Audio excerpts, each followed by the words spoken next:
It was one of those gray, silent mornings when the world feels like it's holding its breath. The kind of morning where even the coffee shop chatter sounds muffled, like everyone's lost in their own little storms. That's when I saw her again, Maya.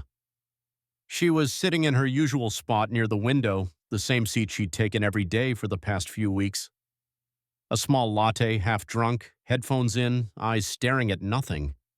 She always smiled when I waved before my shift started. But that morning, her smile didn't reach her eyes. I don't know why I noticed. Maybe it was the way she fiddled with her sleeve or how she stared too long at the same spot on the wall like she was afraid to blink.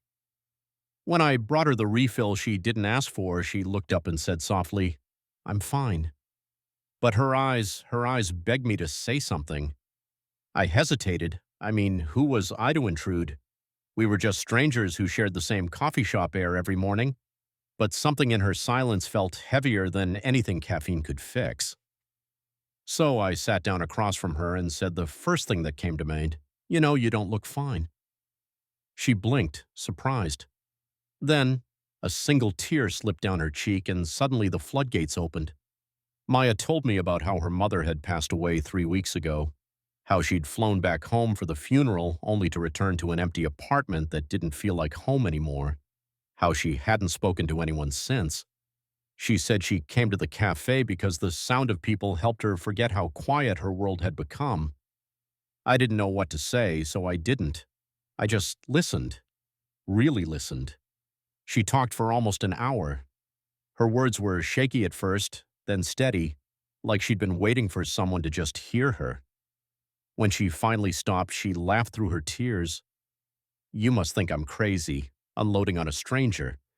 I smiled. "No, I think you're human."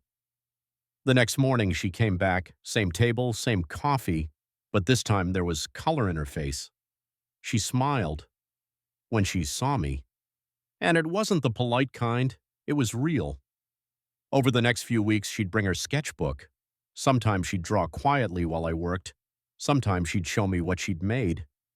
She started talking about going back to work, reconnecting with her sister, visiting her mom's favorite park. And every time she said, "I'm fine," she meant it a little more. Months passed, the seasons changed. Then one day I walked in and found a small envelope on her table. Inside was a sketch of me standing behind the counter, handing her a coffee, smiling like I always did. At the bottom, she'd written, "You didn't save me, you just saw me." And that was enough. I still keep that drawing pinned to my wall. It reminds me that sometimes kindness doesn't mean fixing someone's world. It means showing up when it's falling apart. That a simple, "Are you really fine, Mitdi?" can be the bridge between silence and healing, and that in a world full of noise, sometimes the quietest acts of compassion echo the loudest. Never underestimate the power of noticing someone because sometimes seeing them is the most human thing we can. She said she was fine, but her eyes begged me to.